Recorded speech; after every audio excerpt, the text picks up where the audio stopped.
ভারতের শিক্ষা ব্যবস্থার পরিবর্তন, প্রশ্ন ফাঁস বন্ধ এবং শিক্ষামন্ত্রীর পদত্যাগের দাবিতে উত্তাল হয়ে উঠেছে রাজধানী দিল্লি। দেশের বিভিন্ন প্রান্ত থেকে আসা লাখো শিক্ষার্থী ও সাধারণ মানুষের লং মার্চ কর্মসূচি ঘিরে রণক্ষেত্রে পরিণত হয় রাজপথ। এই পরিস্থিতিতে তীব্র প্রতিক্রিয়া জানিয়েছেন ভারতের বিনোদন অঙ্গনের তারকারাও। সামাজিক যোগাযোগ মাধ্যমে নিজেদের মতামত তুলে ধরে প্রশাসনের দমন পীড়নের কড়া সমালোচনা করেছেন তারা। সহিংসতার ছবি দেখে উদ্বেগ প্রকাশ করেছেন বলিউড অভিনেত্রী ভূমি পেডনেকর। তার মতে পিছিয়ে পড়া পরিবারের সন্তানদের স্বপ্ন টিকে থাকে শিক্ষার উপর ভর করে, তাই সুষ্ঠু আলোচনার মাধ্যমে শিক্ষা ব্যবস্থার ঘাটতি ও পরীক্ষা পদ্ধতির অসঙ্গতি দূর করার জোর দাবি জানান তিনি। এদিকে আন্দোলনকারীদের উপর পুলিশের আক্রমণাত্মক পদক্ষেপকে তীব্র নিন্দা জানিয়েছেন জনপ্রিয় সঙ্গীত শিল্পী দিলজিৎ দোসাঞ্জ।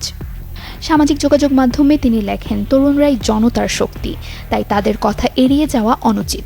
অতীতে কৃষক আন্দোলনে সংহতি জানিয়ে দেশবিরোধী তকমা পাওয়ার কথা মনে করিয়ে দিয়ে দিলজিৎ স্পষ্ট জানান, ছাত্র সমাজের সঙ্গে এমন অবিচার কোনোভাবেই কাম্য নয়।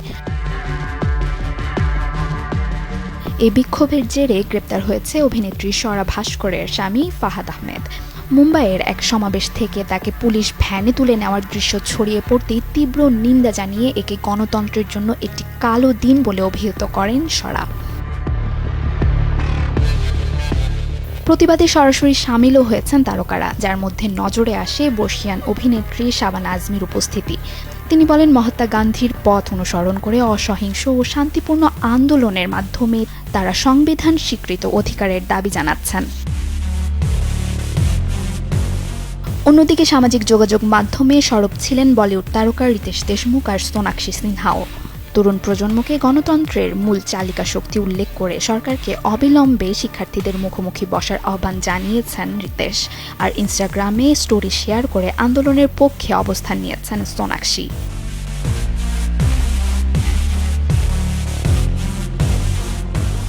Desk report, channel 24।